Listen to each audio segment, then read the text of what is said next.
So interesting.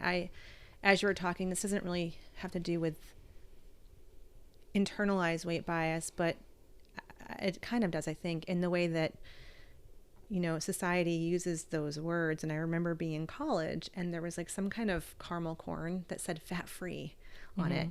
And that whole like craze of fat free is better for you. And how it made us all think, oh, if I eat this caramel popcorn, I won't get fat. Or that fat is somehow bad. Right. That too. Yeah. But I remember like eating it and like in like hordes of it. Yeah. And like Richard Simmons was the person who was promoting it. So I thought, oh, this is healthy.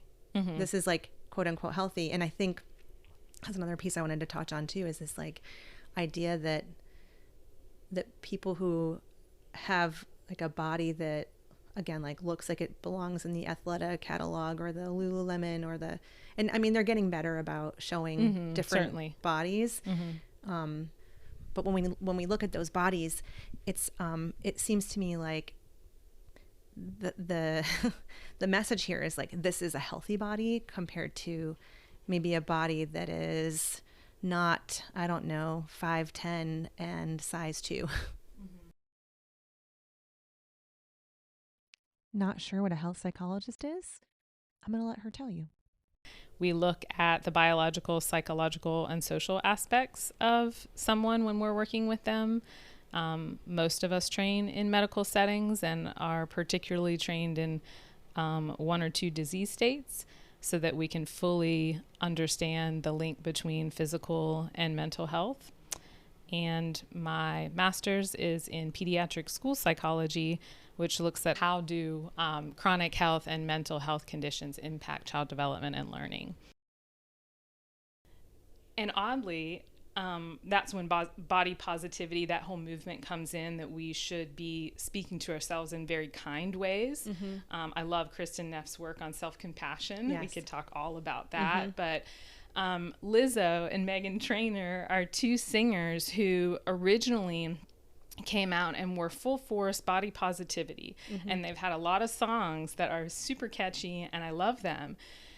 And as they've gone through their health journeys and are now in smaller bodies, have come out and said, actually, body positivity is not realistic for me. Oh. It's more body neutrality. And that's what, when I'm working with people who have binge eating disorder or just an unhelpful relationship with food or body image concerns, or they come to me for a health condition that they need help managing, that's what I talk to them about. Let's not be disingenuous cheerleaders. Your brain is smarter than that, but let's at least be realistic.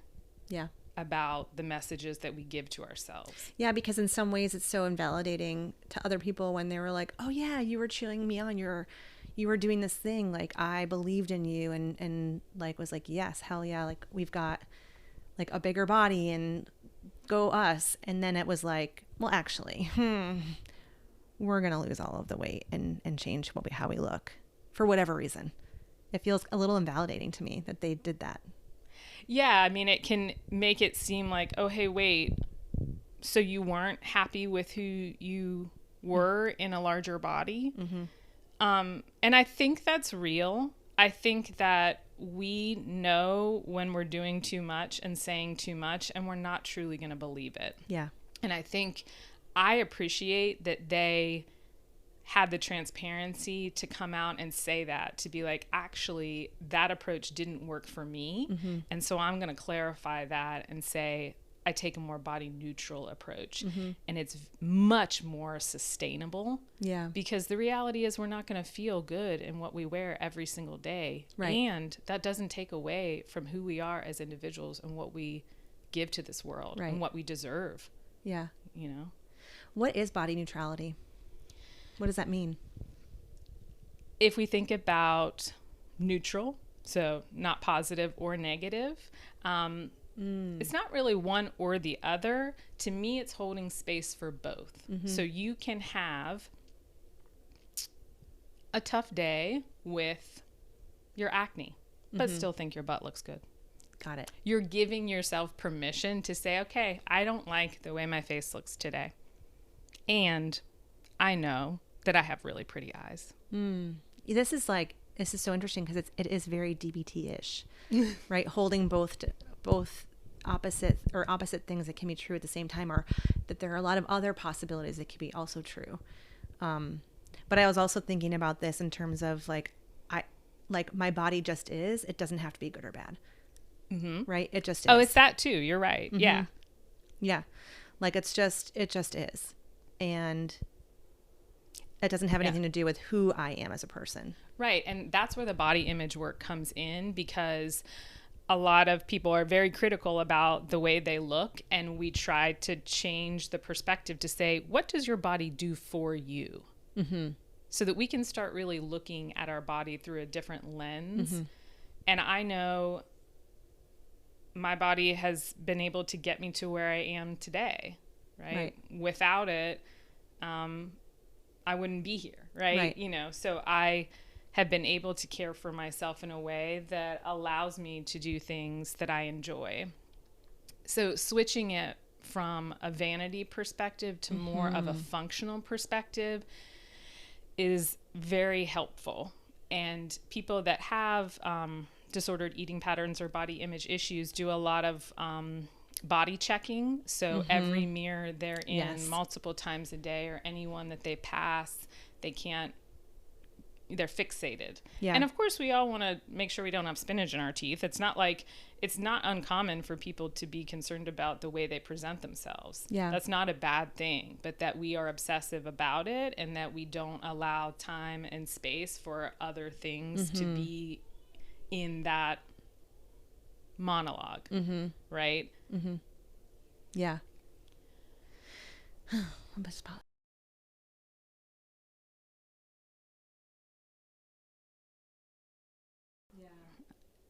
When do you think that changed? Because, you look at some of our historical paintings in like earlier, I don't know, like 16, 17, whatever hundreds, but people who were in larger bodies were like more revered. Right. And you look at some of the paintings of women, and they were not super lithe, or like you didn't see the, their six pack or their abs or whatever it is.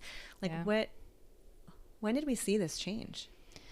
To me, I'm no art history buff, but that was in a time of scarcity, right? So if you were in a larger body, you could afford to be so, right? Like, wow, that is amazing. Go you, because you had enough resources that you were able to live in that body. Now, and since the time when we haven't been in scarcity mode as far as, access to food, we've kind of flipped the other way. Yeah, I also was just thinking, as you were talking about that people make so many judgments about people who have bigger bodies, not just like me making, let's just say I was making a judgment about someone else, like, oh, they need to move more. They're not like, they're not as athletic, or they're not as healthy. Like that keeps coming back to my mind, because they're in a different body. But then like, also the messages that people who are in bigger bodies get when people are saying to them, like, we should go to the gym more, or I thought you said you were going to the gym. And what we know about bodies is that it's not all about calories in and calories out. And also, like, at what point, I don't know, there's so many questions I have, but at what point do we need to be worried about, right, the body that we're in? Is there, because there is a point that we have to go, okay, we have to do something about this because it actually is unhealthy. Yeah, and I think that's where physicians can come back into the conversation. But oftentimes, I treat people who have binge eating disorder amongst many conditions. Most people who have binge eating disorders live in typically sized bodies. You would not know that they have an eating disorder.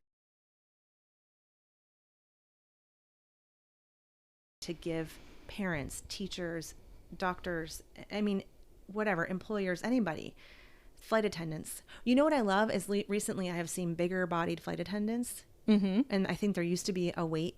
Yes. Yeah. Yeah. Yeah. But what do we like?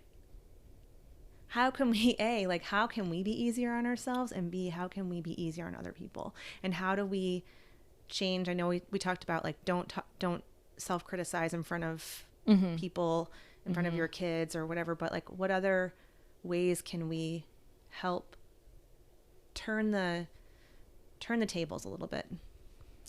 The first bit always starts with awareness.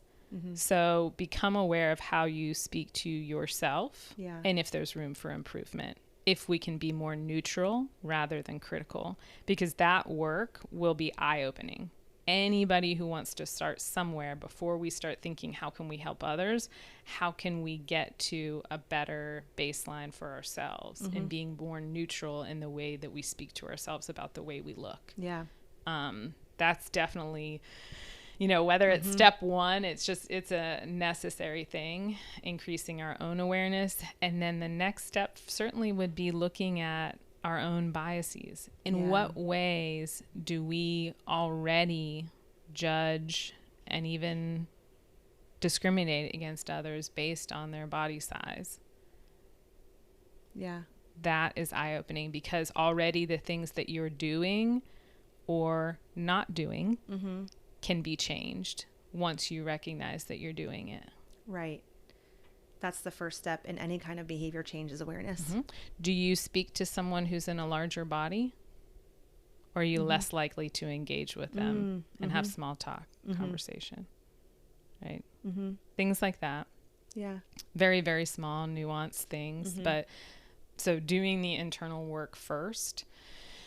And then I think being aware of how you are talking about yourself in front of others.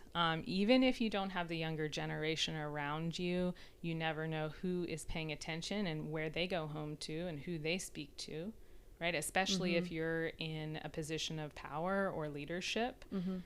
How you speak to yourself, how you speak about standards and expectations. If any of them, even jokes, are related to appearance, then automatically they're assuming that's the culture in which they live in while they're at work. Right. And you could just be making jokes. Right. Right. Yeah. Yeah. Okay.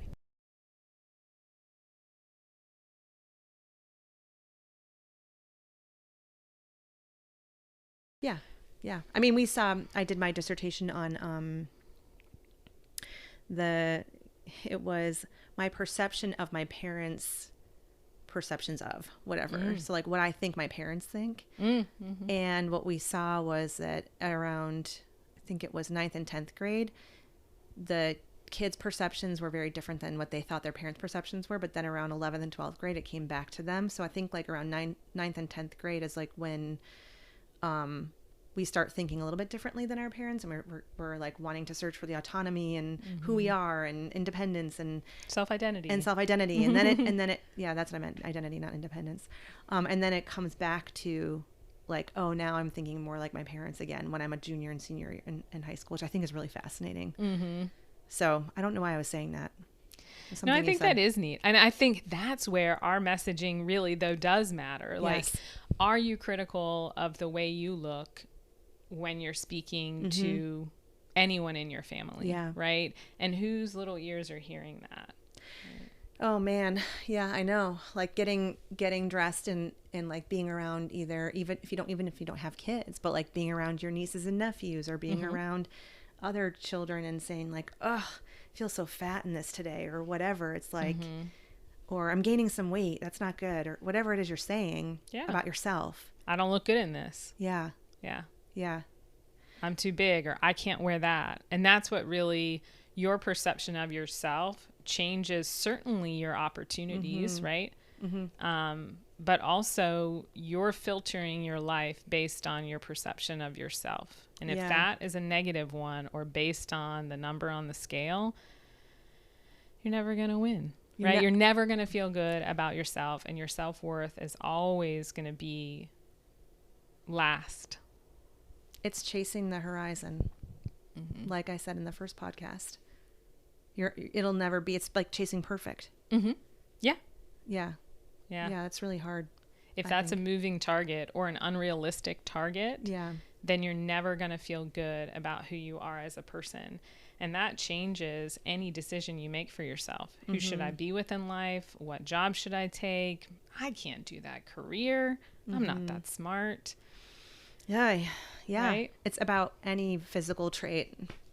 Yeah. And then thinking about, we know that weight discrimination happens. I really wish that when people interview for jobs, it could be, de-identified. And also, I know it's hard because you're like, well, but they have to see who they're going to be working with. But at a certain point, a person could be just as qualified or even overqualified. We know this, the halo effect, right? Yeah. If you are attractive, you're going to have more opportunities than you would if you're deemed lesser or unattractive. Not because you're smarter, not because you're more capable or competent, just because you look more physically attractive. Right. And the reverse is true as well. You're not getting those opportunities because you live in a bigger body. And the sad part is, you're not surprised by that. Why would someone give me that opportunity? I don't deserve it. Dang.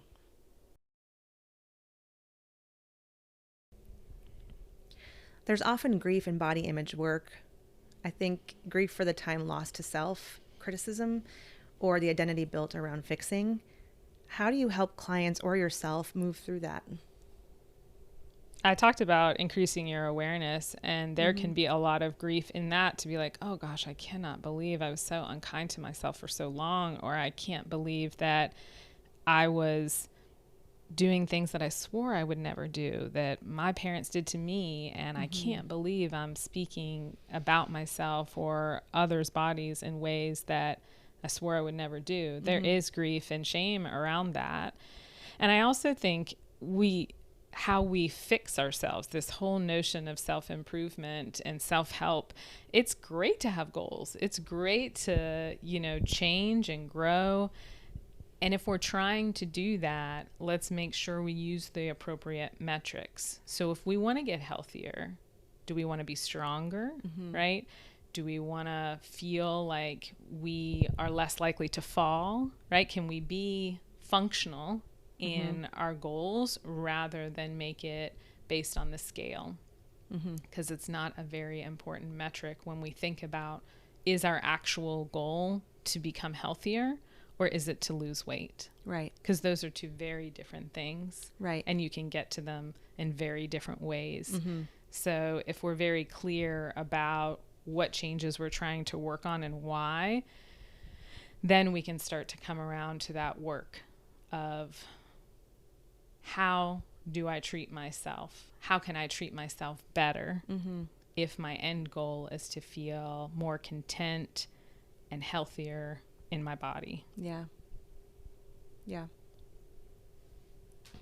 So that's part of the reason why I really loved to do CrossFit, because it measured could I do this faster? Could I do this heavier? Can I do this more rounds of this or whatever it was? It wasn't about the way I looked. It was my strength. It was my conditioning, and also I think about if I'm on a cycling ride, what does my heart rate look like right now? Oh, wow. This time, this ride around, I did the same pace, but I can go faster and my heart rate got lower throughout it. Right. So that kind of stuff too. What's that guy's name? Peter Attila. I don't know. He was just on 60 Minutes. He's the longevity. Peter Attila. Yeah, he's a longevity researcher. Oh yeah. In talking about okay, what are the metrics that really matter? Yeah. I have not read into him enough to know what he's espousing and whether it's evidence-based, but I think that whole notion of making sure that you're choosing the appropriate metric and thinking about really celebrating your motivation, your effort to improve yourself. And also to acknowledge, again, two things can be true, that we all have things that we'd like to improve. And we have gotten so far in this world by being who we are. And that's a good thing. Yeah. I like that. How has your relationship with your body changed the way you show up in your life, your relationships, or your work?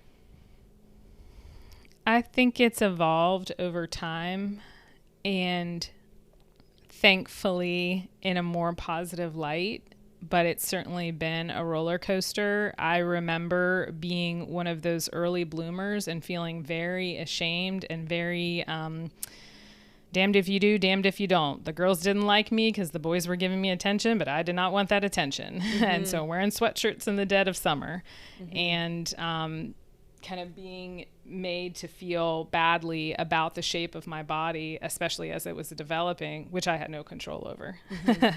Or I didn't understand yet that I should try to control it. Mm-hmm. And I think too, learning how to be kind to my body, certainly in becoming a mother, that changes the function of your body and even the ownership of it, the sense of ownership. And then surviving breast cancer, just the amount of medical intervention and trauma, and really feeling a lack of trust in your body that, oh gosh, my body did try to kill me. Oh my gosh, right. And I was the healthiest that I'd ever been, right? Going to boot camp and things like that. And so just kind of being kicked back on your heels and saying, oh, you can do everything, quote, right, and you still cannot be healthy, or your body can betray you. Yeah, your body can betray you. And I think that's also the grief work, that you have to figure out what is a healthy sense of control. Because a lot of people, when they have things that happen to their body, whether it's abuse or trauma or medical intervention, they'll try to figure out ways so that they don't have to go through that again. So sexual abuse survivors are known to gain a lot of weight as a way to cover up. Yes. Right? We know a lot of people who have survived cancer go to extreme measures, cut out all parts of, food groups, so that they can maintain a certain weight, so that will reduce the risk of recurrence, which we know that weight and health are related to recurrence risk, right? But at a detriment to their mental health, their wellness, and their overall health status. So being able to understand we have to relinquish control because things happen to our body that we didn't expect and did not want, and also being able to then reestablish a healthy level of control that helps us be kind to our bodies and also keep our eye on what's most important, which is remaining here and remaining as healthy as we can be so that we can be in support of others and be in loving relationships and feel contentment. Yeah. A lot of people have been using or have been prescribed these GLP-1s like Ozempic or Wegovy, Mounjaro. And there's a part of me that, a big part of me feels like it is almost unethical on the medical side of things to be prescribing this for people who are just whatever above BMI. I think they're still using BMI for this, right? And I even have heard from some folks who have prescriptions for this that like you can do a telehealth appointment. All you have to do is send them a picture of the scale to get these drugs. And I have a fear that the drugs are, when they're not used in a medically appropriate way, that they're still sending that message that we have to live in smaller bodies. That you're not enough until you lose weight. Yeah, and there's like there's studies about significant muscle loss in that and strength loss, and also do you have to stay on them for the rest of your life once you start? What are your thoughts about that? Yeah, in the clinic that I worked in, Wegovy is approved for 12 and up. So we would be seeing 12-year-olds who had medical conditions that required intervention that sometimes the medical providers put on GLP-1s, put on Wegovy to treat that medical condition. So I see clients who come to me because they are hoping to get off of GLP-1s and they want to do it in a healthy way. They want to work through things and not go back to where they were before with their relationship with food. And I see people who are considering getting on them. It's definitely, I'm well versed in this conversation. So I'm glad that you asked the question. And I think I am open-minded about the use of GLP-1s and very real about it. So I make no mistake when people say, do you think this is a good option or a good intervention for me? It is just one intervention, like bariatric surgery, like any diet that you would choose to do.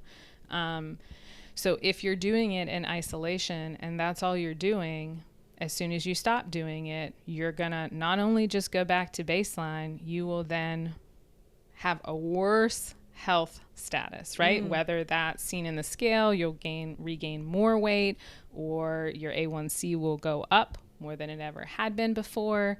So it's not a single intervention. And I ask people to have a physical to get their lab work drawn to see if it's even indicated, because weight status BMI should not be an indicator for GLP, in my humble opinion, because that's assuming that if you have a higher BMI that you are somehow unhealthy, and that's not true. Right. Just not true. Right. When you say A1Cs, I don't know that everyone knows what that means. Like your blood sugar. So are you at risk for developing prediabetes or type 2 diabetes? Is your cholesterol high? Right. So those are some things that, you know, people really want to target, and they think, could a GLP-1 help me in doing that? And the answer, of course, is yes.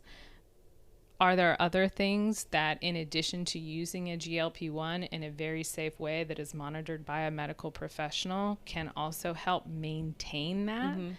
Absolutely. And if you don't do those things, right, eat a balanced diet, fuel your body often enough, move your body in a joyful way, not using physical activity as a punishment for the food that you eat. Oh, yeah. Right? There are so many things.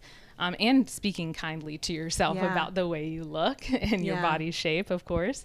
But that's where people want to say, oh, it's just a quick fix, or you're cheating. No, there are definitely reasons why people, where it's medically indicated that they start a GLP-1 and it has been life-saving. They now have lost a certain percentage of weight that they're able to get into the gym now, right? And we want that for people. We want more mobility. We want more functional, outcomes. Fitness. Yeah. So I think the judgment is short-sighted. I think we can't know anybody's story. But I think if anyone assumes that this is going to be my quick fix, we know that never works. Right. Otherwise, all these fad diets would have caught on and everybody would be doing them. A lot of people are doing GLP-1s now. And I think the thing that concerns me as like a researcher is that, we still don't know the long-term impact of taking these medications. Obviously, studies are coming out more and more, which is good. But that is my whole thing about, is what you're doing maintainable? Right. And oftentimes financially it's not, or just, I don't want to have to give myself a shot for the rest of my life. Right. Where are we in that though? Because some people truly are thinking, okay, I'd rather give myself a shot of GLP-1 than of insulin. Right. So there are real consequences, health consequences.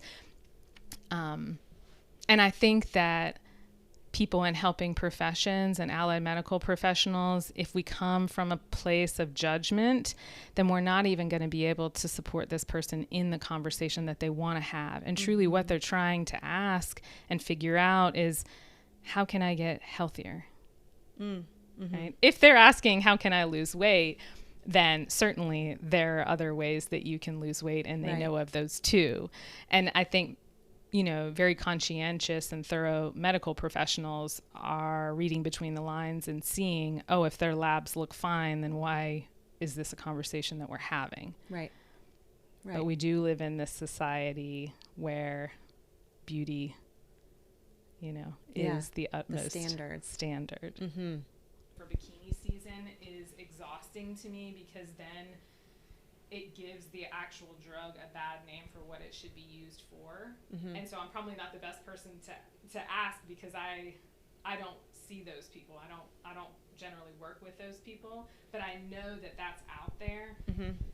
And to me, the vanity side of it is like, you're paralyzing your stomach so that you can look better. You're losing your muscle mass, like you said, so that you can look better. Yeah, I know.